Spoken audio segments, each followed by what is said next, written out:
Muito boa noite, esta é a grande entrevista da RTP Informação. Dou as boas-vindas à minha primeira convidada desta nova série de entrevistas, a Ministra da Justiça, Paula Teixeira da Cruz. Muito obrigada. Paula Teixeira da Cruz, muito obrigado também por ter aceitado o meu convite. O Governo prepara-se para apresentar no Parlamento uma legislação nova para combater os abusos sexuais de crianças. Concretamente, o que é que vai ser diferente, o que é que vem aí de novo para conseguir este objetivo, que é reduzir os abusos de menores? Bom, em primeiro lugar, eu gostaria de dizer que esta é uma ideia que eu defendo publicamente desde 1999, de resto, num programa... Portanto, antes de ser ministra, não é? Muito antes de ser ministra. Num programa que eu gravei com Miguel Sousa Tavares, sobre a lei de Meghan, na TVI, e, portanto, não é propriamente algo que me tenha ocorrido agora ou que eu tenha estudado agora. Devo dizer que, por um lado, quer a diretiva, quer a Convenção de Lanzarote impõem uma maior proteção dos menores, incluindo os crimes que se praticam e o aliciamento que se pratica através da internet. Vamos distinguir duas situações. Vamos distinguir os pedófilos que molestam crianças fora de casa e aqueles no interior da família, que, como nós sabemos, infelizmente, acontece muito, muito e muito. O que é que se pretende? Nós não estamos, ou eu não quero fazer nada muito diferente daquilo que já se faz em países como a França, como o Reino Unido, ou até, enfim, não é um sistema que eu aprecio particularmente em função da pena de morte, mas da existência de pena de morte, mas que se faz elevado a um grau máximo com a chamada lei de Meghan, que foi a criança que foi assassinada, e levou à aprovação de uma série de medidas nos Estados Unidos em que os nomes dos pedófilos estão inclusivamente publicados na internet. Não é disso que se trata. De que é que se trata? Trata-se de, se eu tiver filhos menores e no meu prédio morar um pedófilo, repare, os meus filhos têm a escola próxima, têm 7, 8 anos, só precisam de atravessar uma passadeira para ir para a escola. Eu tenho o direito de saber. Eu devo ter o direito de saber, porque assim posso tomar proteção, posso tomar determinadas medidas. A senhora está a dizer um pedófilo, não é? Mas nós, na verdade, estamos a falar de abusadores sexuais, que é um crime. São coisas diferentes, não é? A pedofilia tem a ver com uma doença que as pessoas eventualmente tenham, que merece ser tratada. Um abusador sexual estou a falar em termos comuns. Cometeu um crime de abuso sexual. E estou a falar em termos comuns, para que todos nos entendam. É justamente esta da criação de uma lista onde esses nomes são inscritos e da possibilidade de qualquer pessoa, não é qualquer pessoa, mas é alguém que tenha filhos menores, como estava a descrever, ter acesso a essa lista. Isso não é uma condenação eterna dessas pessoas que, num determinado momento que cometeram um crime e com o qual que foram presos, pelo qual foram presos e condenados. Portanto, a condenação não termina a pena que eles eu vou-lhe dizer porque que não. Condenação eterna é aquela situação em que fica a vítima. Isto é a criança, isto é o menor. Porquê? Tem ideia de que uma criança, e há vários estudos, há muito tempo que eu estudo esta matéria, que indicam isto, uma criança que é sujeita a um abuso sexual tem um trauma superior a um cenário de guerra extremo. Uma criança que tem um abuso sexual não tem a capacidade cognitiva, tem mais tendência para o álcool, para a depressão. Afinal, quem é que fica condenado a uma pena eterna? Deixe-me também dizer-lhe, é curioso que ninguém se insurja contra uma lista de devedores. Devem dinheiro. Mas se for uma lista de alguém que, numa percentagem muito significativa, condena uma criança a uma vida de depressão, a uma vida de menores capacidades afetivas, a uma vida de problemas de cognição, de disfunções afetivas, quem é que afinal aqui está a ser condenado para sempre? Eu não me parece, de resto, nós já temos legislação que proíbe pessoas condenadas por esse tipo de crime de existirem determinadas profissões. Sobretudo aquelas que têm a ver com a relação com crianças, não é? Claro. E, portanto, quando nós olhamos para a questão da pedofilia... Essa questão não é controversa. Aqui a controvérsia tem a ver com o acesso dos pais ou dos responsáveis por crianças a essa lista e o facto dessas pessoas que já cumpriram a pena, no fundo, poderem ser expostas permanentemente a esse facto de que... Há um dever de sigilo. Desapareceu uma vez na vida, uma vez ou mais, não é? Não, normalmente, como sabe, a taxa de compulsão... Eu falo em pedofilia para que os telespectadores nos entendam, não é? E não de perversos ou de molestadores. Falo em pedofilia para que nos entendam todos. A taxa de compulsão, isto é, de reincidência, é tremenda. Tremenda. E, portanto, a possibilidade de voltar a cometer o crime é tremenda. E eu pergunto, quantos inocentes já sofreram, quantas crianças já sofreram situações até que vão à morte, de pessoas que foram condenadas por esse crime, são libertas e depois... Nós estamos a falar de um problema tão complexo, tão complexo, tão complexo. Nós não estamos a falar aqui de uma segunda condenação. Nós estamos a falar aqui da possibilidade do superior interesse da criança e de poder proteger as crianças. Não é propriamente como acontece nos Estados Unidos, independente da bondade ou maldade do sistema, segundo a liberdade de opinião que cada um tem, que está, eu vou à lista da internet em controlar nomes, moradas, fotografias, etc. Não é disso que estamos a falar. Agora, temos que ter mecanismos de proteção. Isto quer fora, quer dentro da família, que é um problema também muito complexo, onde nós prevemos a impossibilidade de exercer responsabilidades parentais entre 5 a 20 anos. Não é a existência de uma lista que vai resolver o problema, não é? As pessoas da família sabem. Sabem? Em princípio, sabem muitas que isso vezes aconteceu. não sabem. Não, depois da muitas vezes condenação não sabem. Depois da condenação, sim. Depois da condenação, sim. E a inscrição nessa lista é posterior à condenação. Claro. Agora, o que passa a acontecer é que essas pessoas ficam impedidas de exercer responsabilidades parentais ou semelhantes, estou a falar na tutela, etc., relativamente a essas crianças por um período... já não é assim? Não é rigorosamente assim. Não é rigorosamente assim? Não é rigorosamente assim. Não. E, portanto, é óbvio que nós precisamos de proteger, quer dentro da família, quer fora. Até porque isto é um fenómeno tão complexo, tão complexo, tão complexo, que nós temos muitas vezes casos de síndrome de Estocolmo. Porque é um crime com uma perversidade. Se associa ao próprio abusador. É uma perversidade tal,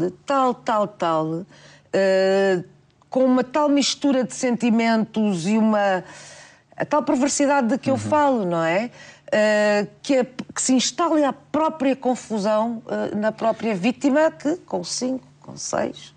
Sobre isto, eu julgo que toda a gente está de acordo em que estes casos devem ser diminuídos e devem ser evitados, mas na sua proposta não admite fazer cair esta questão do acesso dos pais com filhos de menores de 16 anos a essa lista, ou admite? Essa é uma questão-chave para si? Para mim é uma questão-chave. Teria que haver um argumento muito forte, que não está cujo eu não diviso neste momento, não divisei nos estudos todos a que tive acesso e que tive o cuidado de ler, já li antes de 99 e que continuei sempre a ler e a que revisitei. O ex-procurador Pinto Monteiro, procurador-geral da República, afirmava que essa hipótese seria uma espécie de condenação à morte no sentido em que, dos abusadores, no sentido em que essas pessoas, ao serem reconhecidas no seu bairro como um abusador sexual, nunca iriam ter emprego, nunca iriam ter a possibilidade de reformar a sua vida, de voltar a ter uma vida normal. Não é? Vamos lá por partes. Em primeiro lugar, essas pessoas já não podem ser contratadas para diversas atividades que se relacionem com crianças. O problema tem a ver com o registro criminal em que desaparece. E essa é uma outra discussão, se deve desaparecer ou não, dada a compulsividade e a taxa de reincidência. Isto é o primeiro ponto. O segundo ponto é muito claro. Nós temos e sabemos, porque isso está cientificamente demonstrado, que há um grau de reincidência louco. E, portanto, vamos privilegiar a possibilidade de uma pessoa esconder essa possibilidade que é quase certa em prejuízo daquilo que é o superior interesse da criança. Repara a desproporção de meios. Nós estamos a falar, em regra, de pessoas inteligentes, perversas. E estamos a falar de crianças. de crianças que ficam, de facto, marcadas para o resto da vida. A senhora disse que esta é uma questão bastante complexa e não há uma unanimidade em relação à sua opinião. A senhora está muito convencida disso, mas, de facto, há muita gente, sobretudo psiquiatras e psicólogos, pessoas que lidam com estes abusadores, que têm uma opinião bastante divergente sobre esta questão. Ainda hoje, o professor Carlos Poiares, num testemunho a um órgão de comunicação social, explicava bem, e que é um expert nessa área, o que é que se passa com essa matéria. E, portanto... Só para concluir, Sr. Ministro, portanto, esta proposta está completa da sua parte, a proposta de lei, e vai ao Parlamento brevemente? Esta proposta está neste momento em audições. Estava previsto, aliás, que fosse para audições logo no início de setembro, desde o início, e assim foi. Foi para audições e para consulta dos profissionais forenses e não só. Portanto, mas é uma proposta, naturalmente, sobre a qual eu espero contributos. Agora, que ninguém espere de mim menor determinação sobre esta matéria. E quer vê-la aprovada antes do final do seu mandato? Naturalmente. Naturalmente, senão ela cai. Eu até acredito que muitos aplaudiriam que ela caísse. Mas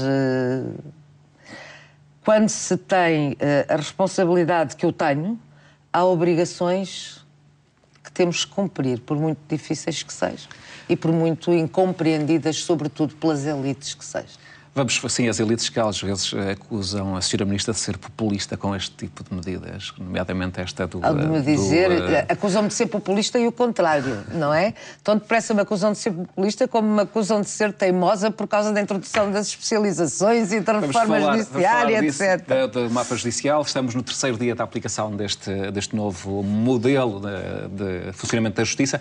Como é que hoje correram as coisas? Bom, nós estamos a fazer, obviamente, repare, nós iniciámos a reforma, teve o seu primeiro dia, no dia 1 de setembro, não é? E, portanto, digamos que os conselhos de gestão estão instalados, as especialidades estão já instaladas, os tribunais, ao contrário do que as pessoas dizem, não estão a funcionar, houve falhas. Não estão a funcionar? Ou estão a funcionar? Estão a funcionar, peço desculpa. Aliás, é curioso que ao mesmo tempo que há o mesmo jornal, o mesmo órgão de comunicação social, diz que tribunais paralisados não funcionam, ao mesmo tempo anunciam o julgamento e a condenação dos 2 jovens que estiveram no encontro do Colombo. Houve casos de não funcionamento, naturalmente. Aliás, deixe-me dizer, para uma reforma desta dimensão, e que não se fazia há 200 anos, nós não deixávamos de esperar falhas num sistema informático, acontece sempre. Não há sistemas informáticos que não tenham problemas, sobretudo no arranque. Quando é que esse sistema informático estará a funcionar em pleno? Até ao fim desta semana? Mais uma semana? Sim, quer dizer, eu sempre disse publicamente, que não prejudicaria a reforma em função de algum percalço que sucedesse. E, portanto, não a vou prejudicar. Se foi detectado em 2 servidores um problema de segurança, se foi detectado um processo que tinha 3 moradas, por exemplo, e que o sistema só aceitava uma, é preciso rever essas situações. E isso não poderia ter sido visto previamente? Impossível. Era impossível? Era impossível. Eu explico porquê. Porque, repare, até ao dia 31 de julho, até ao dia 31 de agosto, o casaço vai pesando. Até ao dia 31 de agosto havia, do ponto de vista legal, uma configuração e um conjunto de tribunais que não se podiam apagar nesse dia, sob pena de deixarmos aí sim ter justiça. Portanto, só no dia 1 é que entrava em vigor a nova reforma. Logo, imagine que havia uma providência cautelar ou algum ato urgente a correr nessa noite num tribunal. Porque, ao contrário do que as pessoas pensam, muitas vezes há diligências pela noite fora e há muita dedicação por parte dos profissionais forenses. Se nós apagássemos o sistema para fazer testes, porque os sítios ficou sempre o de base, não é? Os sítios, que este é sistema que provavelmente os portugueses não conheciam e ficaram agora a saber, não é? Que existe, é um sistema que existia, aliás, com muitas deficiências. Era o mesmo sistema que já existia. Portanto, não era bem o mesmo, porque quando tomei posse... Não, estou a dizer, era o mesmo dia 31 e passou a ser o mesmo dia 1 de setembro, não é? Não, está muito aperfeiçoado, claro, muitas alterações, muitos aperfeiçoamentos. Porquê? Repare, eu herdei os sítios. Os sítios, digamos que eu nem vou descrever como o encontrei. Não tinha manual de procedimentos, era feito por curiosos, com exigências por parte dessas pessoas, que até podiam ter boas intenções, mas quer dizer, não tinham preparação informática e com exigências de aumento de suplementos remuneratórios. Eu não sou muito chantageável nessas matérias. E, portanto, nem um manual de procedimentos havia. Estava na cabeça de uma pessoa. Ou de 2, ou de 3, ou de 10. Portanto, nós tivemos que detectar os problemas que havia. O sítio estava sempre em baixo. Depois fomos para o sítio nós agora sabemos e conhecemos por causa do início da reforma já aconteciam antes. É isso que me está a dizer? Não, aconteceu antes e com muito mais gravidade. Nós agora estamos num arranque. E, portanto, um sistema informático desta magnitude há de, naturalmente, nos primeiros dias de arranque, de revelar fragilidades. Mas devo dizer-lhe, olha, que eu só tenho nota de uma única comarca a esta hora, não quer dizer que não possa... quarta-feira, não é? Sim, hoje, terceiro dia da aplicação não quer dizer que amanhã não possa surgir aqui ali um problema. Mas a esta hora, os processos que estão distribuídos estão lá, os tribunais estão a funcionar, há dificuldades, de facto, de acesso com os processos a distribuir, mas também quero dizer, olha, Lisboa Oeste, que tem talvez a comarca Sintra, mais complicada, Sintra, está a funcionar e o administrador judiciário, creio até que emitiu um comunicado ou uma informação, dando exatamente nota do normal funcionamento. É óbvio, há uma dificuldade... Que já extraordinário de dar-se nota do normal funcionamento, não é? Não, mas terá essa informação... Regra, não é? Não é isso, no arranque de uma reforma destas, compreenderá, uma coisa que não se fazia há 200 anos, não é? E depois, outra coisa, outro mito que se criou foi o das questões da proximidade. Para que tenham uma ideia, quando me dizem, bom, os tenho 20 tribunais, os tenho 20 tribunais não tinham movimento. Vamos ser claros. Tinham uma taxa de 0,01. Enfim, muitos deles nem eram daquela localidade, julgavam tudo, tanto julgavam crime como cível, como falências, como... Mas essas localidades também não havia, assim, provavelmente um tipo de crime muito variado, não é? Julgueu em boticas, por exemplo. Não, olha, por exemplo, a Rezende havia um processo de crime, para lhe dar nota de que é que estamos a falar. Mas a senhora compreende que as pessoas desses sítios sintam aquilo como algo violento, não é? Porque já perderam as escolas, mas já qual é a perderam porcentagem da população que utiliza um tribunal? O tribunal, ou compreendo que as pessoas sintam um certo abandono do Estado Central. Não, o que é que perderam? Perderam o tribunal? Não perderam o tribunal. Perderam um sítio onde o juiz já só ia de 3 em 3 semanas ou de 2 em 2 semanas.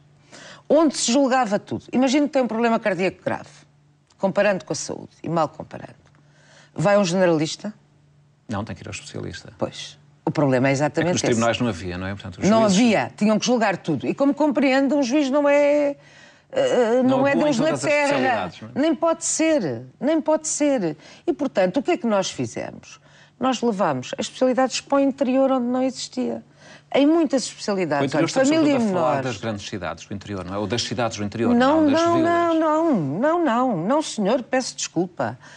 Eles não estão todas concentradas as secções nas capitais de distrito. Nas capitais de distrito estão centralizadas as mais importantes, não é?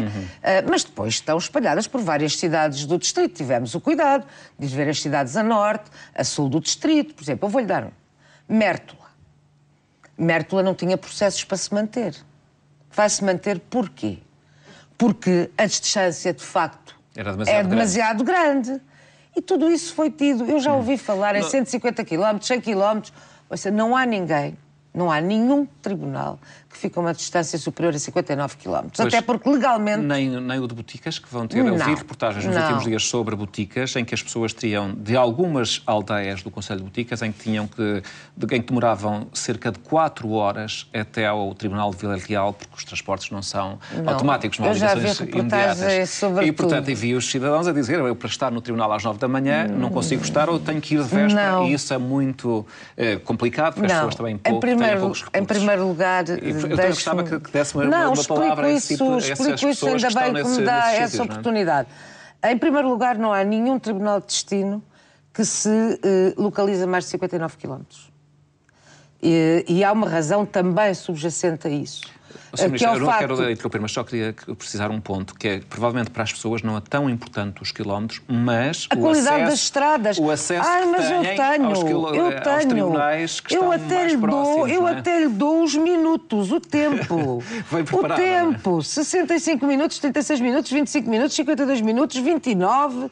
Deixe-lhe aqui a lista. Está a falar de viagens em que as pessoas metem-se no seu próprio carro? Não. Não está a falar estou a falar de viagens em que as pessoas têm que ir de autocarros, de um autocarro para outro e de outro para outro. Estou a falar em viagens em transportes públicos. Eu vi um caso na televisão, também veio nos jornais, vi na RTP, nomeadamente, que era a aldeia de Serdelo, julgo que se chamava Serdelo, no Concelho de Boticas. A aldeia de Serdelo, como imagina, não tem. Demoravam 4 horas a chegar ao tribunal. Já não tinham, como é óbvio, não é? Era o Tribunal de Boticas. E quanto tempo é que levavam a chegar a Boticas? Eu julgo que seria bastante menos do que demoravam agora. Quanto menos? Foi contabilizado em 4 horas até ao Tribunal de Vila Real, que é onde poderão ter que ir. Diga-me, quanto menos? E mais, por exemplo, família e menores, comércio, execuções, nem sequer tinham no distrito.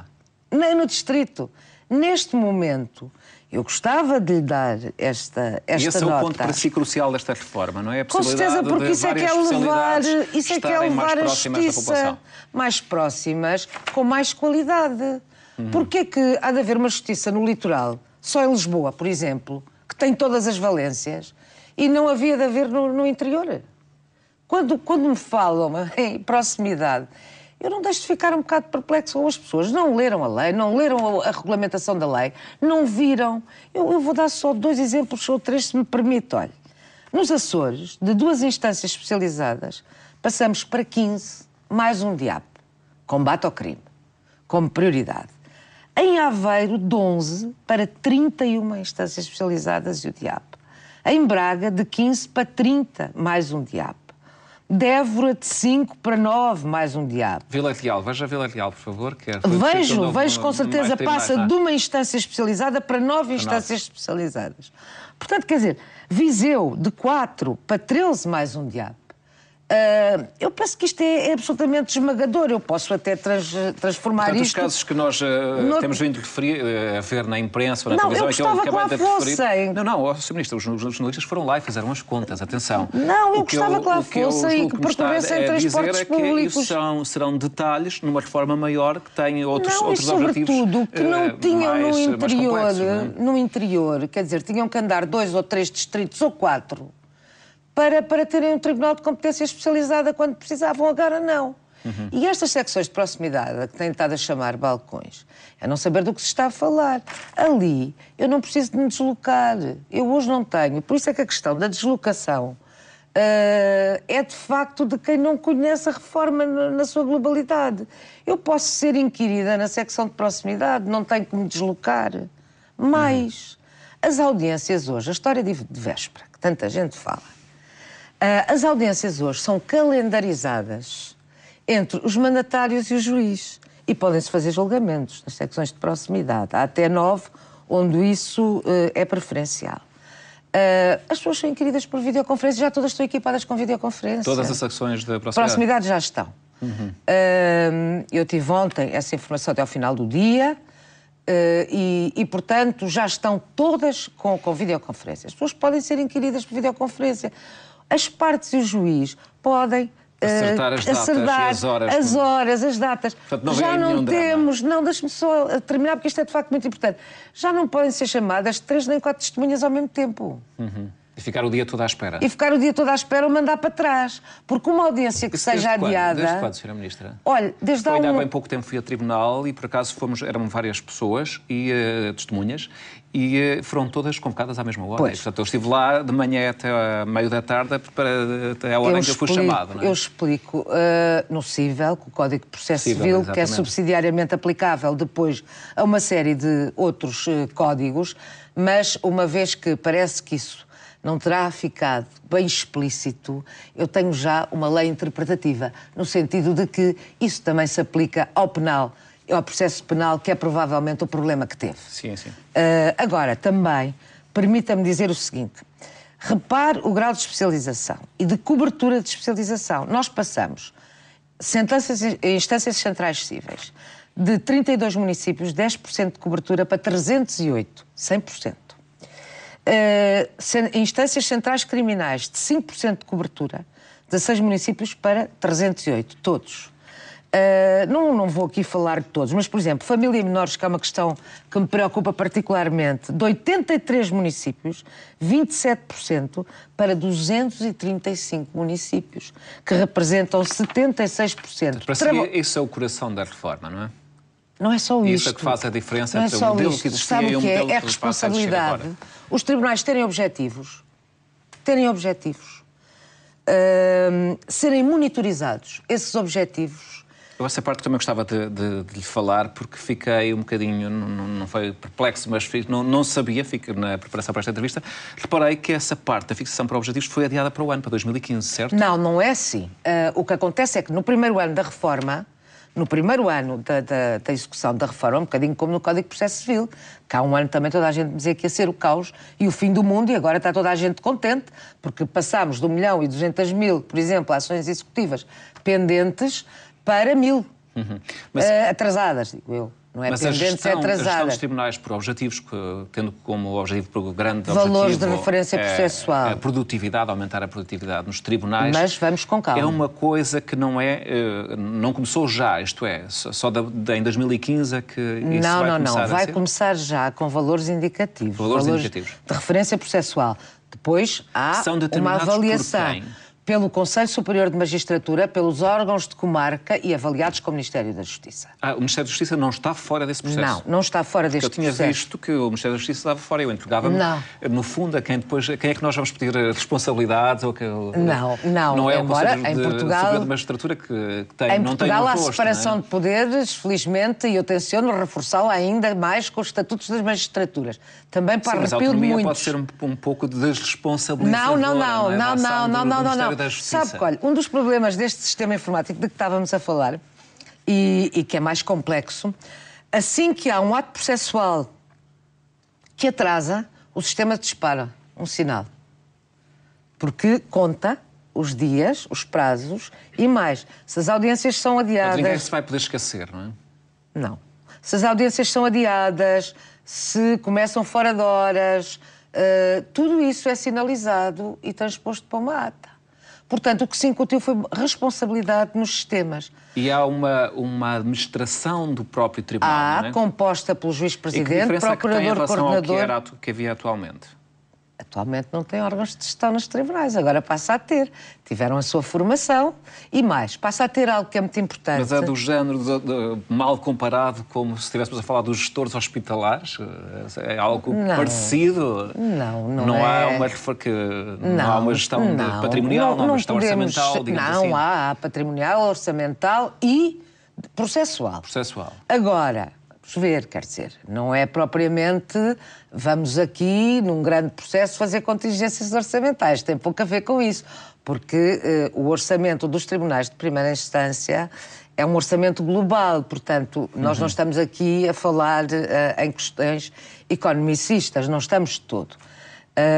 E verá que, para fazer esta reforma, por exemplo, os DIAPs, objetivamente... Antes eram 6, agora vão ser 17, não é? O combate ao crime, sobretudo ao crime económico e ao cibercrime, é uma prioridade que eu tenho, porque, enfim, penso que basta de impunidade. Eu já alterei as regras da prescrição nos tribunais, mas tenciono alterar outras. Primeiro tive que ir à arquitetura do sistema, agora deixe-me ir às questões mais de pormenor. Deixa-me colocar-lhe mais duas questões. Uma que tem a ver com os famosos contentores, que apareceram em todas as reportagens televisivas e nas fotografias dos jornais, porque são muito impressivos. É sensível ao argumento de que, sendo a justiça uma área de soberania do Estado, é um pouco desprestigiante a ser concretizada em contentores? Eu convido a visitar os 3 contentores que existem. A saber... Loures, Vila Real e Faro. Porquê?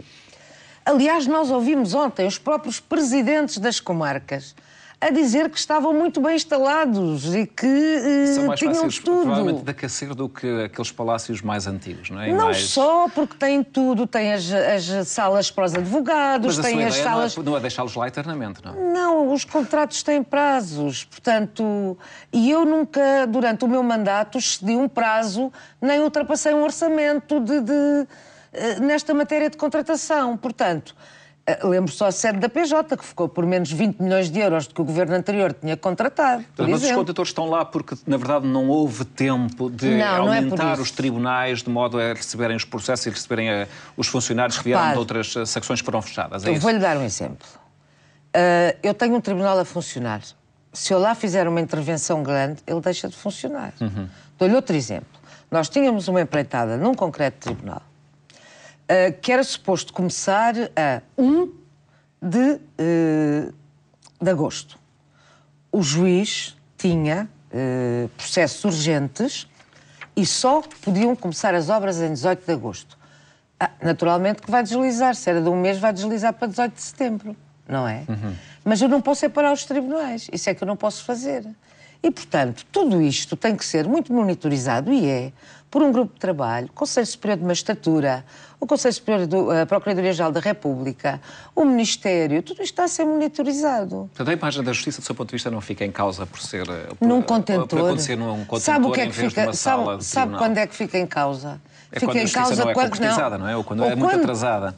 Não, ou quando entra num tribunal e vê toda a parte de baixo vazia, tudo sujo. E isso acontece ainda? Eu dou-lhe o exemplo, o Tribunal de Tondela, pode ir vê-lo amanhã. Porque eu não faço propriamente barra só em Lisboa. Ou não fazia. E, portanto, entrar neste tipo de tribunais, para quem conhece a realidade... Tribunal não foi dos que fecharam ou foi dos que fecharam? Não, este tribunal foi dos que sofreu, obviamente, com esta situação da alteração de valências, etc. Esse foi. Mais duas perguntas sobre a reforma judicial, do mapa judiciário, porque eu também gostava de ouvir sobre outros temas da atualidade. Uma primeira sobre a referência que tem sido feita pelo Sindicato dos Magistrados do Ministério Público à carência de funcionários. Pergunto se, de facto, é uma questão crucial esta carência de funcionários, se há alguma hipótese de brevemente haver um recrutamento de novos funcionários. Não é crucial, mas é muito importante e o sindicato tem razão nessa matéria. Quando tem razão, tem razão. Mas quantos funcionários é que são necessários? Nas nossas previsões, cerca de 600. 600. Nós já, aliás, no mínimo, 600 no mínimo. Nós já, aliás, fizemos publicar uma portaria, foi recentemente publicada, com o novo mapa de pessoal, onde se prevê o aumento dos funcionários judiciais. Isso ainda não aconteceu por causa das limitações financeiras? Não, porque nós não teremos um impacto de imediato. Portanto, a portaria saiu agora e, portanto, o processo de recrutamento será iniciado agora. Vai haver um processo de recrutamento com muito certeza. Em breve? Não, de imediato. Eu vou fazê-lo de imediato. Tinha lido que havia dificuldades, nomeadamente do Ministério das Finanças, em autorizar esse recrutamento. Já está assinada a portaria. A portaria é conjunta entre a Ministra de Estado e das Finanças e a Ministra da Justiça. Portanto, brevemente teremos mais funcionários nos tribunais. E outra questão, eu não tenho que se escamotear. Que era a última, que era a queixa apresentada pela Ordem dos Advogados. Tenho de fazer esta pergunta, apesar da queixa ter sido apresentada há 2 dias, contra os membros do Governo que aprovaram esta reorganização judiciária, que são acusados de atentado ao Estado de Direito. A senhora, como advogada, como é que viu esta apresentação desta queixa pela Ordem, de qual Deixe-me só fazer um comentário irónico. Em primeiro lugar, dizer-se ao mesmo tempo que não se podem entregar peças e entregar uma queixa-crime é contraditório. Aquele tribunal estava a funcionar. Aquele tribunal estava a funcionar. Deve ter sido aberto para a senhora bastonária lá ir entrar a queixa seguramente. Os outros não estavam. Perdoa-me a ironia, mas eu só posso olhar para isto com ironia. Depois... Quanto ao fundo da queixa? Nem sequer merece comentário, quer dizer, não vou comentar algo que não tem nenhum sentido. Se houve processo que foi escrutinado e depois a senhora bastonária, talvez devesse olhar atentamente para os processos, porque este processo foi sujeito a uma ratificação parlamentar. Acha que faltam aqui os deputados? E, portanto, olha, se calhar falta tudo, faltam os órgãos de soberania todos. Gostava de ouvir Estão todos a atentar contra o Estado de Direito. Como lhe disse. Eu peço desculpa, só mesmo para esconder uma profunda tristeza, por uma atuação dessas. Isso é um problema de protagonismo a que não valerá a pena dar grande... Muito bem. Eu acho que ficou bastante clara a sua opinião sobre esta reforma que está a ser concretizada, que tem sido concretizada desde esta segunda-feira. Gostava de ouvir agora sobre outros temas da atualidade e começava pelo caso do Banco Espírito Santo. Como é que a senhora viu o desmoronamento do Banco Espírito Santo? Bom, nunca se assiste bem a uma situação destas agora. Eu gostava de deixar aqui algo muito claro. Eu não tenho uma visão de que o setor privado é bom, o setor privado, o setor público é mau. Ao contrário. Eu penso que nós temos uma crónica com exceções notáveis, com certeza. Não estou a dizer que todo o setor, não estou aqui no erro oposto. Não tenho uma visão manicaísta sobre isso? Não tenho. Eu acho que há domínios que devem ser de soberania e domínios que devem ser da área privada ou concorrencial. Não sou propriamente uma favorável... Não é isso. Não sou muito favorável a privatizações e áreas de soberania, então, nem pensar. Outro dia, alguma colega sua que me perguntava privatizar prisões, por amor de Deus, por cima do meu cadáver ou o que quer que seja. Mas há uma questão sobre isto que importa dizer. Eu penso que em Portugal, durante muitos anos, se criou uma cultura de absoluta impunidade e falta de escrutínio. De absoluta impunidade. As pessoas tomavam como normal o que não era normal. Em todos os setores? Não está a referir-se apenas à banca? Não estou a referir-me apenas à banca. Mas também se está a referir à banca, não é? Estou-me a referir também à banca. De sensação de impunidade. Tudo é permitido. Depois nós não nos podemos esquecer, e eu não vou escamotear aqui essa questão, um grupo de acionistas, e se formos a ver, não diferem muito de grandes empresas umas para as outras. Grupos de acionistas que se juntavam propunham uma administração. Seria essa administração absolutamente livre para fazer o que entendesse? E, portanto, eu só espero que a Justiça, e tenho a certeza que a Justiça, com as novas regras que tem e com a quase impossibilidade dos processos prescreverem, tenho a certeza que os tribunais atuarão, até porque confio muito naquilo que é a capacidade. Nós só vemos aquilo que corre mal. Todos os dias tramitam milhares de processos nos tribunais. Há pessoas a quem não falta, de facto, muita coragem. Não vou estar aqui a nomeá-las, mas há, de facto. E, portanto, da mesma forma que eu entendo que no setor privado reinou durante muito tempo uma lógica de impunidade. Acima de tudo, sobretudo nas grandes empresas. No setor estadual reinou uma certa promiscuidade entre o público e o privado, aliás, vem das descobertas, por graça e mercê del Rei, e, portanto, o encostar ao público era quase endémico e cultural. Eu espero que, com estas medidas que temos vindo a tomar, agora com o Código de Procedimento Administrativo que vai ser aprovado, já temos a autorização legislativa, as regras e os códigos de conduta e de ética impostos à administração diminuam muito isto. Embora a grande corrupção, vamos ser muito claros, muito claros, não é aí que está. Não me venham dizer que os casos que se apontam ao funcionário público, normal, que são tostões, se comparam com as outras questões. É por isso que eu me vou bater até ao fim pelo enriquecimento ilícito. Eu posso perder. Já foi chumbada no Tribunal Constitucional. Pois já. O que, aliás, é extraordinário. Mas eu volto lá. Deixa-me só dizer isto. Eu volto lá às vezes que forem precisas. Mas ainda sobre o BES. Deixa-me só fazer esta pergunta. A senhora acredita que este caso vai mesmo terminar no Tribunal? Com certeza. Não há outra possibilidade perante os dados que vamos conhecer? Perante aquilo que é público, não vejo como não. E não só o BES. E como é que não só o BES está a servir aqui? Estou-me a referir a outras empresas que, naturalmente, podem ter, segundo aquilo que é público, praticado atos de má gestão. Agora, eu, como imagina, não tenho... Independentemente do poder das pessoas envolvidas. Independentemente do poder das pessoas envolvidas. Mas é curioso, porque há uma crítica que já foi feita à Justiça, justamente, que é Ricardo Salgado foi detido para ser interrogado sobre este caso só e apenas quando deixou de ser presidente do BES.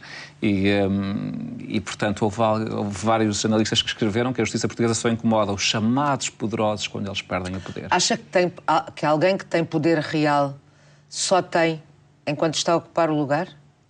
Que não tem, enfim, outras cumplicidades? de facto que ultrapassa isso, esteja ou não no lugar? Não, poder é isso mesmo. É estar sem estar, ou estar estando. Pode ser as duas coisas, mas muitas vezes o verdadeiro poder está em quem nós não conhecemos. Não é? E neste caso parece que esse parece que teremos pode aplicar-se.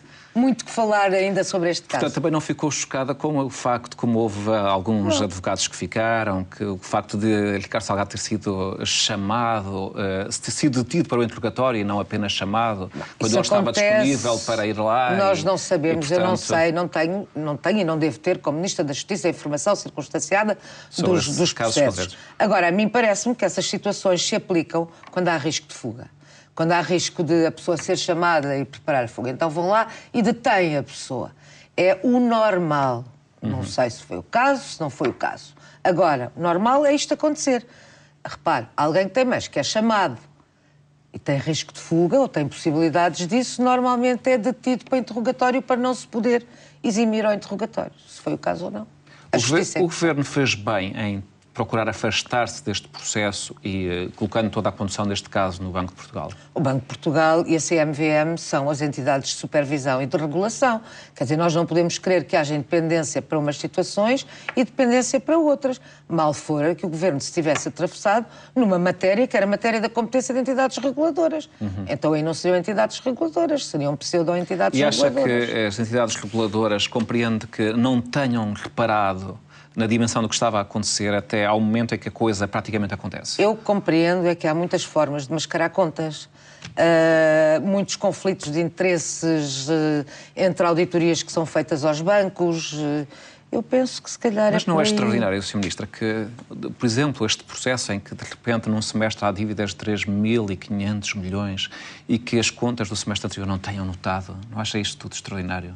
Ao que eu sei, que foi público, aliás, publicado por um jornal de referência. Isso aconteceu em 2 dias, salvo erro, se a memória me não falha, e embora eu tenha uma leitura de como é que isso aconteceu, qual é a sua leitura? Alguém o retirou de lá e rapidamente, mas veremos, compete à Justiça depois apurar. Mas qual é a sua leitura? Não sei.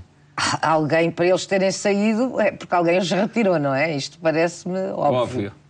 Muito bem, há pouco falou dessa sua ideia de criminalizar o enriquecimento ilícito. Só se é que os apanha. E foi uma das medidas que já foi chumbada, que já foram chumbadas pelo Tribunal Constitucional. E sendo a senhora uma mulher de leis, convive bem estando num governo que é provavelmente o governo que mais leis fez que foram declaradas inconstitucional pelo Tribunal. Sabe, o direito não é uma ciência exata e por isso é que comporta... Por isso é que há interpretações e votos de vencido. Tem nesses acórdãos vários votos de vencido. No caso do julgamento do enriquecimento ilícito foi chumbado por todos, não foi? Sim. Eu compreendo que o enriquecimento ilícito incomoda imensa gente. Mas eu gostava de falar em geral a pedofilia. Da questão Agora, do eu só gostaria de fazer este reparo. Nós, em crimes fiscais, temos a inversão do ônus da prova, que nem sequer era o caso, porque o Tribunal declarou inconstitucionalidade dizendo que não percebia bem qual era o bem jurídico que ali estava a ser protegido. Bom, a mim parece-me evidente que é a sociedade e o cidadão. Mas, de qualquer forma, deixe-me dizer-lhe o seguinte. No fiscal, toda a gente acha normal a inversão do ônus da prova. Aí não é inconstitucional. Para enriquecimento ilícito é. Porque será? Qual é a sua resposta? A minha resposta é que incomoda muita gente. Incomoda muita gente. Muito bem. E a questão que eu lhe coloquei de estar num governo que sistematicamente legisla, não diria contra a lei, mas apresenta a legislação que é declarada inconstitucional. Bom, não é frequentemente. Isso acontece com a questão... Poderias ter umas estatísticas, era o governo que mais chumbos tinha no Tribunal Constitucional. Naturalmente, porque nós vivemos numa altura de grande dificuldade económica, como sabe, e, portanto, há uma compressão de direitos que, e eu não a nego, todos nós tivemos que sofrer isso. E, portanto, essa compressão esbarra muitas vezes com princípios gerais interpretados de uma determinada forma. Por exemplo, se fizer uma interpretação atualista, não esbarraria. Se não fizer, esbarra. Portanto, tudo depende, como eu digo, dessa mesma interpretação. Agora, o Tribunal Constitucional é o Tribunal Constitucional e, portanto, há que acatar as decisões. Mas acha que aqui o problema foi a Constituição ou é a análise que os juízes fazem da Constituição e o facto de não terem percebido, estou a especular, não é a minha opinião ou é aquilo que eu penso sobre esta matéria, mas é uma questão que lhe coloco, se não terão percebido o momento extraordinário que o país estava a passar? Eu penso que houve alguma insensibilidade ao momento, que não era um momento normal. Eu vou-lhe só dar uma ideia. A primeira notícia que eu recebi no dia em que tomei posse, dia 21 de junho, foi que não tinha salários, só não tinha dinheiro para pagar os salários aos meus funcionários públicos. 2011, não é? 2011, 21 de junho de 2011. A primeira notícia que eu recebi do Secretário-Geral, não há dinheiro para pagar os funcionários públicos. E, portanto, se por um lado eu percebo a lógica do Tribunal Constitucional, também percebo a lógica de um governo que se vê num imenso aperto financeiro e na iminência da bancarrota. E aí não era um problema de compressão, era um problema de não haver. Uhum. Mas concorda com aquela opinião manifestada pelo Primeiro-Ministro em tempos de que os juízes terão sido mal escolhidos? Não foi isso que o Primeiro-Ministro disse. O Primeiro-Ministro disse que haveria... Que no futuro escolher melhor os juízes. Não, que é por uma razão, porque só lá tem uma constitucionalista. Os outros não são constitucionalistas. E, de facto, é importante nós termos no Tribunal Constitucional, preferencialmente, pessoas da área do Constitucional. Isto é um bocadinho como as especializações do que tivemos a falar. Quer dizer, eu não posso ter a julgar menores alguém que só lida com comércio. É um pouco isso. E, portanto, foi essa, claramente, a intenção do Primeiro-Ministro. A senhora vai ver os debates entre António Costa e António José Seguro? Se eu vou ver, eu não vejo os meus. Está em curso a corrida à liderança do PS. Tem alguma curiosidade nisso ou tem seguido com interesse esse debate? Não, eu tenho tido demasiado trabalho para, confesso-lhe, acompanhar isso com o interesse que deveria acompanhar. Porque é o principal partido da oposição. Está em curso a eleição do principal líder do principal partido da oposição, não é? Tem responsabilidades. O homem que até pode ser primeiro-ministro nas próximas eleições, não é? Exatamente. A alternância democrática faz parte da nossa vida democrática, portanto, todos temos que, enfim, olhar para isso com alguma normalidade. São as regras do jogo. Exatamente, e da democracia, e até agora ninguém inventou nenhum sistema melhor com todas as deficiências que tem. Embora, eu confesso, estou com algum receio de retrocessos democráticos que vão sendo visíveis em alguns países da União Europeia, quer no que toca à independência das magistraturas, do sistema judicial, do regresso do antissemitismo. Já chega. Já chega. E, portanto, vejo com muita preocupação esse tipo de... Mas não vê esse debate no Partido Socialista, não é? Nos candidatos à liderança do Partido Socialista. Mas eu penso que, se calhar, nós devíamos olhar não para a arvorezinha que está em frente, mas para a floresta e para os problemas graves. Eu gosto muito de citar A Peste do Camus, porque, como nós sabemos... Que é um dos seus escritores favoritos, não é? É o meu escritor de eleição. Nós não nos podemos esquecer que o mal está sempre lá. E a Hannah Arendt escreveu notavelmente, e eu tive a oportunidade de a ler, enfim, antes de agora ter o reconhecimento que tem da banalização do mal. E, de facto, nós muitas vezes não percebemos, mas há essa banalização do mal que é preciso combater, é preciso estar muito atento à democracia, à qualidade da democracia. Eu gostava de termos mais 5 minutos finais, de fazer algumas perguntas mais de caráter pessoal. Ao fim de 3 anos, Sr. Ministro, qual foi a sua maior aprendizagem no exercício deste lugar? Eu já tinha, vamos lá ver, eu já tinha do poder o exercício, uma lógica de exercício de sofrimento, porque o poder é ter que fazer escolhas. Exercício de sofrimento? É um exercício de sofrimento permanente. Nós temos recursos limitados e temos escolhas para fazer. Mas isso é desafiante, não é? Pode não ser exatamente mas um sacrifício. Sofre-se com isso. Por outro lado, se quiser mudar um sistema que vivia de impunidades, de conivências, de promiscuidades entre público e privado, não tenha dúvida de que sofre. Como Ministro da Justiça sofre seguramente. A senhora vê-se como Ministra numa outra pasta? Não. Eu estou aqui porque atravessamos este exato momento há 20 anos que com um grupo de pessoas, e gostaria de prestar tributo a alguma delas, gostaria de destacar o Dr. João Correia, gostaria de destacar o Dr. Alfredo Castanheira Neves e tantos outros, que pensamos nisto, quer dizer, não pensámos hoje, não acordámos hoje para a realidade do país. Com certeza que nós estaremos de acordo nos pormenores todos, mas não foi sentar-me ali e começar a pensar o sistema. Aliás, a primeira coisa que nós fizemos foi exatamente alterar o memorando da Troika. Não me podiam pedir resolva as execuções. E eu olhava e dizia, pois vou resolver as execuções sem resolver o processo declarativo que está a montante da maioria dos casos. Normalmente, a Sra. Ministra entra no Ministério a que horas e sai a que horas? Às 8 e depois continua. Entra às 8 da manhã? Sim. Mas eu li que acorda muito cedo. Sim, mas eu não vou obrigar... 5h30. 5h30 da manhã?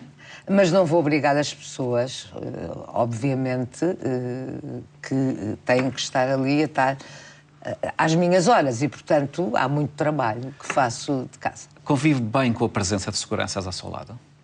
Se eu convivo bem, eu não tenho seguranças, eu tenho uma família e uma equipa, porque é assim que todos funcionamos. É assim que eu os considero e é assim que eu sou tratada por eles.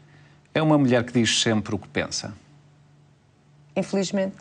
Infelizmente? Infelizmente. E no plano... Agora, penso bem no que digo.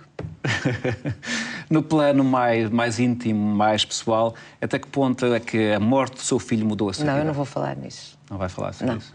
Eu, como já disse, isso é a única coisa que eu digo a quem passou por isso, é que isso é uma doença crónica.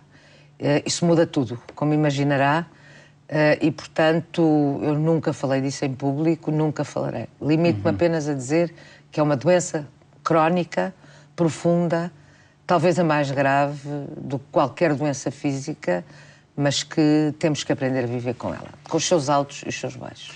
Uma pergunta final. O que é que verdadeiramente a motiva na política? O que é que me motiva? Motiva-me velhos receios de velhas leituras, por um lado, uma lógica de ditaduras, de guerras, a que infelizmente estou a assistir, de extremismos, quer ideológicos, quer religiosos, e, por outro lado, fazer o melhor possível, ser uma voz livre. Eu não deixei de ser uma voz livre. Mas agrada-lhe o exercício do poder? Não. O poder de decidir não. Uma ideia que lhe permite concretizar uma ideia que há muito defendia, não é? Calculo que isso seja agradável, não é? Isso é um trabalho de equipa. Isso é um trabalho de equipa. Eu tenho a sorte de ter uma equipa muito reduzida, mas muito boa. Sra. Ministra Paula Teixeira da Cruz, muito obrigado por ter vindo à grande entrevista. Gostei de falar consigo na última hora. Nós voltaremos com mais uma edição da grande entrevista na próxima semana, na próxima quarta-feira. A todos, uma muito boa noite e uma boa semana.